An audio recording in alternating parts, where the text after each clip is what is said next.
Hello dear student, দেখো বোর্ডে আজকে তোমাদের আমি যে টপিকটা নিয়ে আলোচনা করব সেই টপিকটা হলো কি যে নাম্বার সিস্টেম। ম্যাথের একটা চ্যাপ্টার আছে, কম্পিটিটিভ এক্সামে খুব ভালো একটা চ্যাপ্টার। এই চ্যাপ্টার থেকে খুব সহজে 1 নাম্বার পাওয়া যায়। কিভাবে 1 নাম্বার পাওয়া যাবে সেই টপিকটা তোমাদের আমি আলোচনা করে আজকে দেখাবো, ঠিক আছে?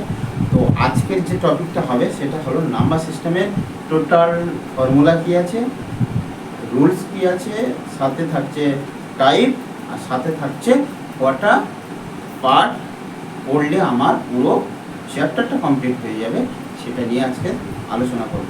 এছাড়া তোমাদের আমি মা ম্যাথ সলিউশন পয়েন্টে আমি সমস্ত চ্যাপ্টার অনুযায়ী আমি পড়িয়ে দেবো। তো আজ যেটা পড়াবো সেটা হলো আজকে, চলো, চ্যাপ্টারটার নাম হলো নাম্বার সিস্টেম।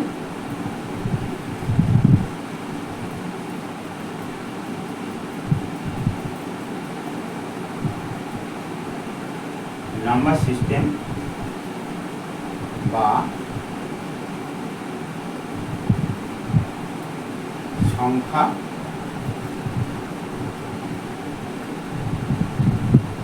তত্ত্ব, ঠিক আছে? তো নাম্বার সিস্টেম বা সংখ্যা তত্ত্বের যে চ্যাপ্টারটা আছে সেই চ্যাপ্টারটা থেকে আমি তোমাদের যে টপিকগুলো হয় কী কী টাইপ হয়, প্রথমে করাবো ফর্মুলা, তারপর করাবো বা সূত্র, 2 নম্বর হলো কনসেপ্ট, বা প্রথমে যদি আমি কনসেপ্ট করাই তারপর তোমাদের আমি করাবো যে কোনো কনসেপ্টের সাথে এটার সাথে এটা কোরিলেটেড বা রিলেটেড আছে একটা। 3 নম্বর হলো টাইপ বলে দেবো, 4 নম্বর হলো মার্কস কত থাকে, আর সর্বশেষে কি থাকে,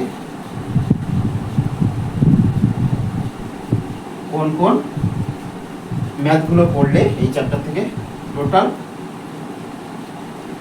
কমপ্লিট হবে সেটা আমি তোমাদের বলে দেবো। এবার আমি যদি তোমাদের আমি বলি, প্রথমে আমি কি করব, প্রথমে টাইপ বলে দিই, তারপর ফর্মুলাতে যাই, আর কত মার্কস থাকে সেটা আমি প্রথমে আলোচনা করি। চলো, নেক্সট যেটা হলো কি করাবো আমি তোমাদের,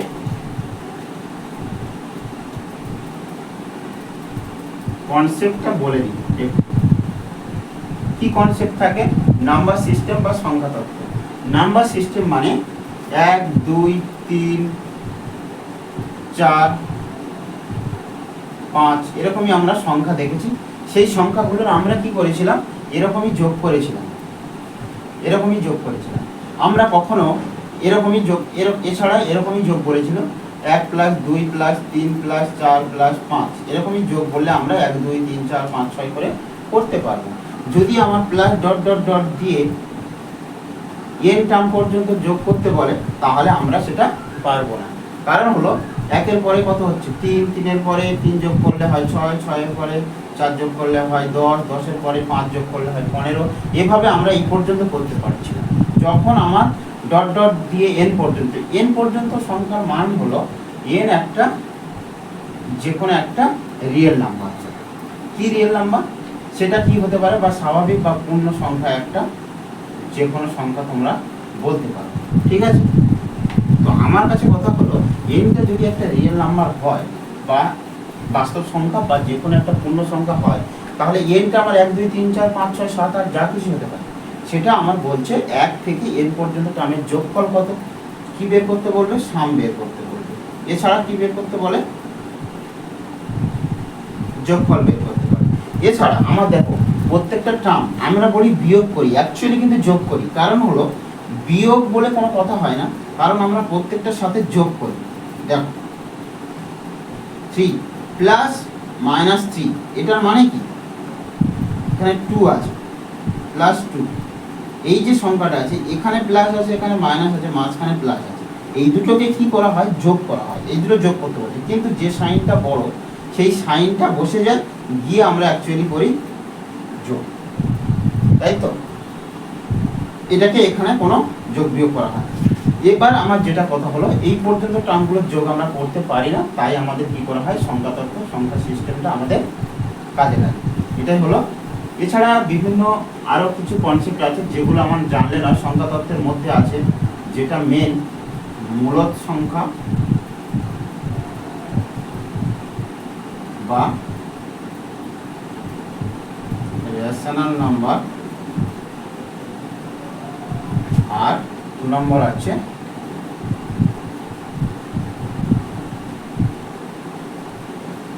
অমূলদ সংখ্যা বা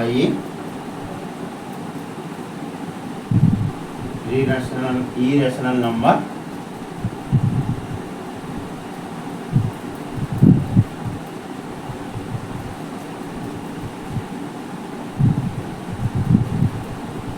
নাম্বার, ঠিক আছে। আমার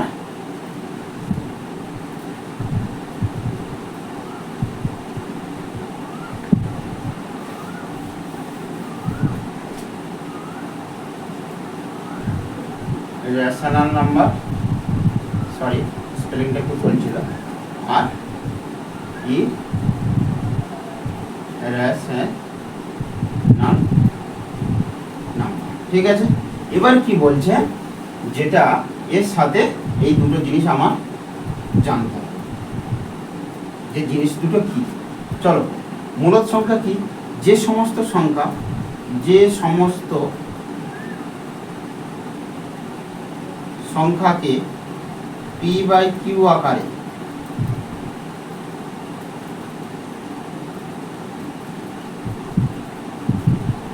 দেখা যায় সেটাকে কি বলবো, মূলদ সংখ্যা। p/q ≠ 0 হবে, আর p আর q হলো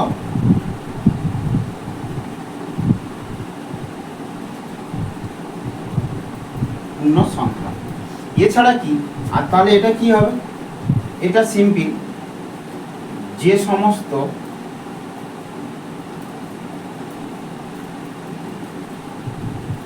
সংখ্যাগুলিকে p/q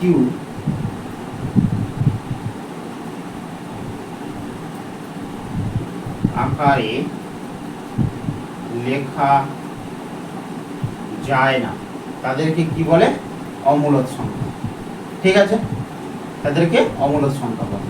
এবার কি, সেখানে p/q হলো পূর্ণ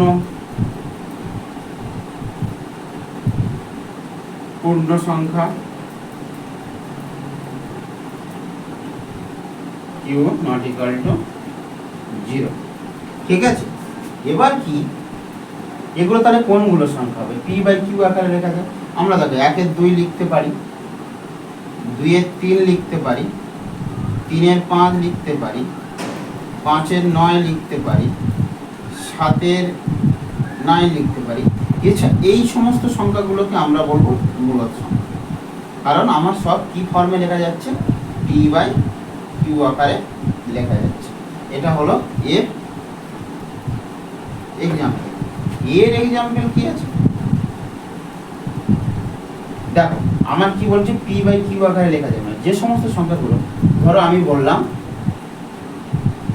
√2, √3, √7, √5, √17, √11, √19, √23। দেখো, এই সমস্ত সংখ্যাগুলোকে p/q আকারে লেখা যাবে না, সেই সমস্ত সংখ্যাগুলোকে বলবো আমরা অমূলদ সংখ্যা। যদি বলে অমূলদ সংখ্যার উদাহরণ কোনগুলো, তো এরকমই টাইপের দেখাতে হবে। মূলদ সংখ্যাগুলোর উদাহরণ যেগুলো p/q আকারে লেখা যাবে সেটাই হলো মূলদ সংখ্যা। চলো নেক্সট টাইপ আমরা পড়াবো কি টাইপের অঙ্কগুলো আসছে। দেখো, এই টাইপের দুটো টাইপ হয়ে গেল। এবার টাইপ আসছে টাইপ 3,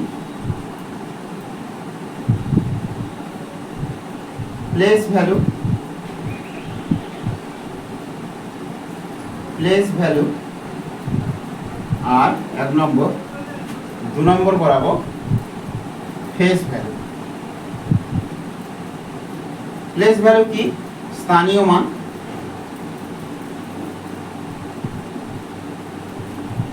স্থানীয় মান নির্ণয়, আর ফেস ভ্যালু বলো আক্ষরিক और মুখ্য বা স্বাভাবিক মুখ্য মান নির্ণয়। এবার ফেস ভ্যালু আক্ষরিক ভ্যালুর মধ্যে পার্থক্যটা কি সেটা আমি বলি। দেখো একটা সংখ্যা দেওয়া আছে 2 3 4 5, এখানে আছে 2 3 4 5। এবার দেখো এই যে সংখ্যাগুলো কিভাবে আসে, আমরা কি করি একক দশক, একক দশক শতক হাজার অযুত কোটি, এইভাবে আমরা যা হয়। তো আমার এখানে 1000 পর্যন্ত সংখ্যা দেওয়া আছে, তো আমি 1000 পর্যন্ত লিখলাম। এককের ঘরে কি আছে 5 আছে, তারপরে কত আছে 4 আছে, তারপর 3 আছে, তারপর হাজারের ঘরে 2 আছে। তো আমরা কি বলছি 2345। কেন বলছি এককের ঘরে, দেখো এককের ঘরে সবসময় থাকে, তারপরে ঘরটা থাকে 10, তারপরের ঘরটা থাকে 100, তারপরের ঘরটা থাকে 1000। কি করা হয় এই এটার যদি বলে স্থানীয় মান লেখো, তো স্থানীয় মানগুলো কোনগুলো হবে, দেখো এখানে 2 এর স্থানীয় মান, একটা নাম্বার, এই 2 এর স্থানীয় মান বললে কি করবে, এই 2টাকে লিখে দেবে, দেওয়ার পরে কি করবে 1 2 3টে শূন্য বসিয়ে দেবে।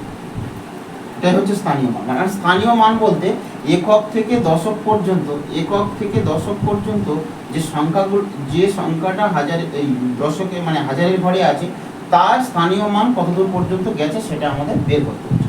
তার মানে কি এর সাথে আমরা কি গুণ করলাম 1000 গুণ করলাম। এবার যদি বলে তীরের এই 45, এই 4-এর স্থানীয় মান কত, 4 গুণ, দেখো এরপরে কটা আছে একটা ঘর আছে, তার মানে আমার 10 গুণ হবে। এই যে 10 গুণ হচ্ছে এর সাথে, দেখো 45 তাহলে কি করে হলো, এই 5 প্লাস 4 ইন্টু 10 হয়ে গেল 45। আমি বলেছিলাম না 2345। 45 কিভাবে হলো, তো 5-এর সাথে 5 গুণ, এখানে কিছু নেই মানে 1 কি করতে হয় 1 ইন্টু 5, তার মানে হয়ে গেল 5, আর 4 ইন্টু এই 10-এর ঘরে কত আছে 4 ইন্টু 10 মানে 40, হয়ে গেল 45। এবার দেখো এটা হয়ে গেল 4-এর স্থানীয় মান। এবার যদি বলে 5-এর স্থানীয় মান কত 5, ঠিক আছে। এবার বললো 3-এর স্থানীয় মান, তো আমার 3-এর পরে কে আছে, 3-এর পরে 3 আছে, ইন্টু কত 1 2, তার মানে আমার কত, এটা শতকের ঘর, শতকের ঘর মানে 100 দিয়ে গুণ হবে, 100 দিয়ে গুণ সমান হয়ে গেল 300, ঠিক আছে। চলো নেক্সট। এবার যদি বলে 2-এর স্থানীয় মান 2 ইন্টু কত 1000 দিয়ে গুণ করতে বলে, তাহলে হয়ে গেল 1000, এটাই হলো স্থানীয়। এবার যদি বলে সবকটার যোগফল কত, তার মানে কত 2 3 45, তাই না। এটাই হচ্ছে স্থানীয় মান। এবার হলো মুখ্য মান বা ফেস ভ্যালু। মুখ্য মান বা ফেস ভ্যালু বলতে কি, আমার বলছে 2-এর এই 5-এর মুখ্য মান কত, মুখ্য মান কত হবে 1 হবে না, যে আছে নিজেই। এখানে কি আছে ফেস ভ্যালু, 4-এর ফেস ভ্যালু হলো 4, 3-এর ফেস ভ্যালু হলো 3, আর 2-এর ফেস ভ্যালু হলো 2।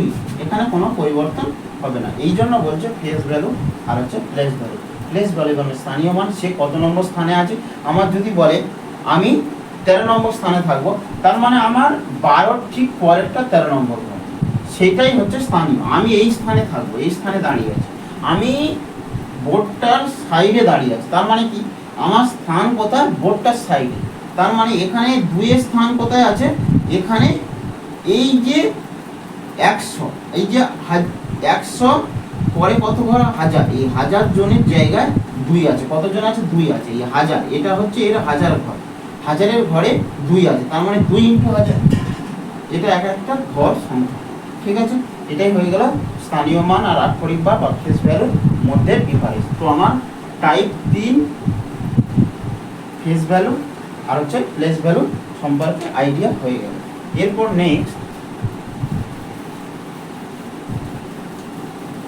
নেক্সট আরেকটা সংখ্যা আসে এখান থেকে, যে ক্ষুদ্রতম সংখ্যা আর বৃহত্তম সংখ্যা।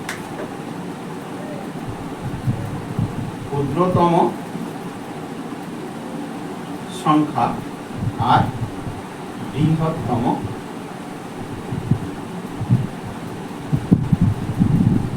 যদি বলি এক অঙ্কের ক্ষুদ্রতম সংখ্যা সবসময়ের জন্য বা দুই অঙ্কের ক্ষুদ্রতম সংখ্যা, সবচেয়ে ক্ষুদ্রতম সংখ্যা কত হচ্ছে এক আছে, আর সবচেয়ে এক অঙ্কের সংখ্যার মধ্যে 1 থেকে 9 পর্যন্ত হবে।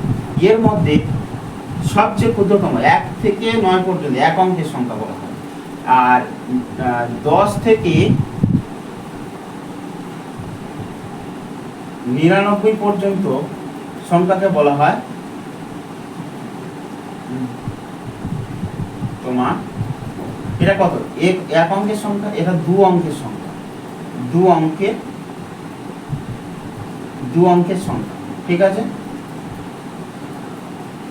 এবার যদি 1000 থেকে আমরা এই 99 পর্যন্ত বলবো 3 অঙ্কের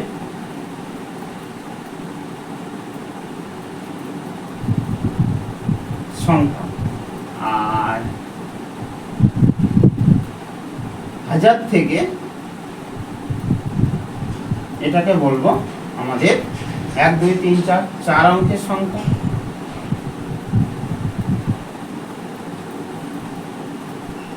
4 অঙ্কের সংখ্যা। দেখো এটা 1 অঙ্কের, এটা হয়ে গেল 2 অঙ্কের সংখ্যা, এটা হয়ে গেল আমার 3 অঙ্কের সংখ্যা, এটা হয়ে গেল 4 অঙ্কের সংখ্যা। এইবারে 5 অঙ্কের সংখ্যা কোনগুলো হবে ওগুলো পরপর তোমরা লিখে নেবে, ঠিক আছে।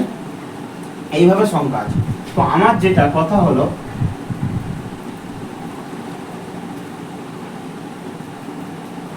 এক অঙ্কের সংখ্যা। এবার দেখো 1 অঙ্কের সংখ্যা কোনগুলো সেগুলো আমি বলে দিলাম। এবার বলছে ক্ষুদ্রতম সংখ্যা আর বৃহত্তম সংখ্যা। এবার আমার বলে দিল ক্ষুদ্রতম সংখ্যা মানে কি, সবচেয়ে ক্ষুদ্রতম সংখ্যা হচ্ছে 1 অঙ্কের সবচেয়ে ক্ষুদ্রতম সংখ্যা হচ্ছে তোমার 1, আর বৃহত্তম সংখ্যাটা আমরা বলতে পারবো। বৃহত্তম সংখ্যাটা আমার যদি না বলে দেয় 4 অঙ্কের বৃহত্তম সংখ্যা বা 1 অঙ্কের বৃহত্তম সংখ্যা, সেটা আমরা বলতে পারবো না। সবচেয়ে ক্ষুদ্রতম সংখ্যা আমার 1 অঙ্কের ক্ষুদ্রতম সংখ্যা হচ্ছে 1। এবার তারপরে যদি বলে দেয় 1 অঙ্কের সবচেয়ে ক্ষুদ্রতম সংখ্যা আমরা বলে দিতে পারবো। যদি বলে দেয় 1 অঙ্কের সবচেয়ে বৃহত্তম সংখ্যা হচ্ছে 9, এই হলো পার্থক্য। এবার যদি 1 অঙ্কের ক্ষেত্রে এটা বললাম, এটা হয়ে গেল 1 অঙ্কের ক্ষেত্রে। 1 অঙ্কের ক্ষেত্রে এটাই হচ্ছে ক্ষুদ্র, এটা হচ্ছে বৃহৎ, এটা হচ্ছে 2 এর হচ্ছে ক্ষুদ্র, লিখে নাও।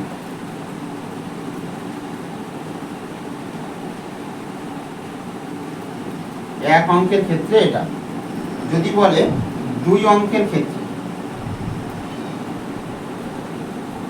2 অঙ্কের ক্ষেত্রে কি হবে তাহলে 10 হয়ে গেল ক্ষুদ্রতম সংখ্যা, আর 99 হয়ে গেল তোমার বৃহত্তম সংখ্যা। 3 অঙ্কের ক্ষেত্রে কি হবে, 3 অঙ্কের ক্ষেত্রে হয়ে গেল 1000, আর এদিকে 3টে 9। 4 অঙ্কের ক্ষেত্রে কি হবে 4টে আর 4টে 9। 5 অঙ্কের ক্ষেত্রে লিখে দিলাম, যদি আসে একটা 1 আর 4টে 0, আর এদিকে 5টা 9। এটাই হয়ে গেল তোমাদের ক্ষুদ্রতম আর বৃহত্তম সংখ্যা। দেখে নাও আমি কি বললাম, ক্ষুদ্রতম সংখ্যা কোনগুলো আর বৃহত্তম সংখ্যা। এই নাম্বার সিস্টেম, নাম্বার তত্ত্ব থেকে এই যে টাইপটা, এই টাইপের অঙ্ক কিছু থাকে। এবার যদি বলে 1 অঙ্কে বৃহত্তম সংখ্যা থেকে ক্ষুদ্রতম সংখ্যা বিয়োগ করলে কত হয়, তার মানে যদি আমাদের এরকমই কোশ্চেন থাকে তাহলে কি করবো, এটা থেকে এটা বিয়োগ করে দেবো, দিলে কত আসছে সেটাই হয়ে গেল আনসার। এরকমই টাইপের কোশ্চেন তোমাদের থাকবে। তার টাইপ আমি বলে দিলাম, এটার টাইপ ছিল 4 নম্বর টাইপ, ঠিক আছে। 4 নম্বর টাইপ আমি বলে দিলাম, এরকমই টাইপের অঙ্ক থাকবে। এবার কি আছে, টোকা কমপ্লিট। তাই নেক্সট আমার বৃহত্তম আর ক্ষুদ্রতম সংখ্যা দিয়ে অঙ্কগুলো এরকমই টাইপের অঙ্ক থাকবে। আর একটা টাইপ আছে, সেটা আমি বলে দিই। সংখ্যাটা কিভাবে বের করা হয়। জেনারেল ফর্ম অফ, লেখো জেনারেল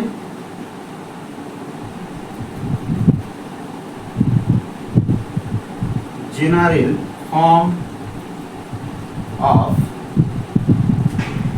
ওই নাম্বার সিস্টেম বা নাম্বার তত্ত্ব যদি বলা হয় তাহলে সেটা কোনটা হবে, সেটা হলো আমার যদি বলে একক আর দশক,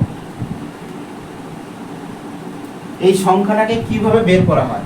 দেখো এখানে যদি আমি এককের ঘরে এক্স বসালাম আর ওয়াই এর ঘরে যদি এটা ওয়াই বসালাম আর এটা এক্স বসালাম, বা এটা এক্স এটা ওয়াই ধরে নিলাম, লেট বা ধরি এটা এত, তো আমার লেখার সময় কি লিখতে হবে, এক্স প্লাস ওয়াই এর সাথে গুণ করে 10, না ওয়াই এর সাথে গুণ করে 10 লিখতে হয়, তো সেটা আগে বলে দিলাম না, তখন আমি ওরকমই বলি না, তখন আমি বলেছিলাম স্থানীয় মান আর মুখ্য মান বা ফেস ভ্যালু বা প্লেস ভ্যালু। প্লেস ভ্যালু, যে প্লেস ভ্যালুটা আছে এটাই হলো মুখ্য মান, এক একজন যেটাই যেখানে পজিশন আছে রাম শ্যাম যদু মধু সেগুলো হলো তার ফেস ভ্যালু। আর যদি বলে প্লেস ভ্যালু মানে হলো তখন সে কত নম্বর স্থানে, টোটাল সংখ্যাটা কত সেটা তোমাদের আমার বের করতে হবে। যদি এর ফেস ভ্যালু বলে তাহলে এটা হলো এর ফেস ভ্যালু, মানে তার মানে কি এক্স প্লাস আমার যদি পুরো সংখ্যাটা লিখতে হয় আমার 45 সংখ্যাটা লিখতে গেলে কি হয় 5 প্লাস 4 ইন্টু 10, তো আমি কি করলাম এই সংখ্যাটা পুরো লিখতে হলে এক্স প্লাস আমার কি লিখতে হবে 10 ইন্টু ওয়াই ইকুয়াল টু কত হয় 10y প্লাস এক্স, এটাই হলো সংখ্যা। ঠিক আছে, কিভাবে সংখ্যাটা এলো এই কনসেপ্টটা তোমাদের দিয়ে আমি অঙ্ক করাবো। তো চলো নেক্সট। আচ্ছা, এটা আমি তোমাদের কনসেপ্টের ক্লাস দিলাম, এরপরে তোমার আমি দেব ফর্মুলার ক্লাস। ফর্মুলার ক্লাসটা আমি ছোট ছোট পার্টে করছি, কারণ হলো ছোট ছোট পার্টটা আমার মা ম্যাথ সলিউশন পয়েন্টের ফেসবুক পেজ আছে আর ইউটিউব চ্যানেল আছে। ঠিক আছে, তো যার যেটা পছন্দ হবে সেখানে তারা দেখে নেবে। ঠিক আছে, তো আমার এই মা ম্যাথ সলিউশন পয়েন্টে সেজন্য আমি কি করছি ছোট ছোট পার্ট করছি। আমি কনসেপ্টটা একটা পার্টে দিয়ে দিলাম,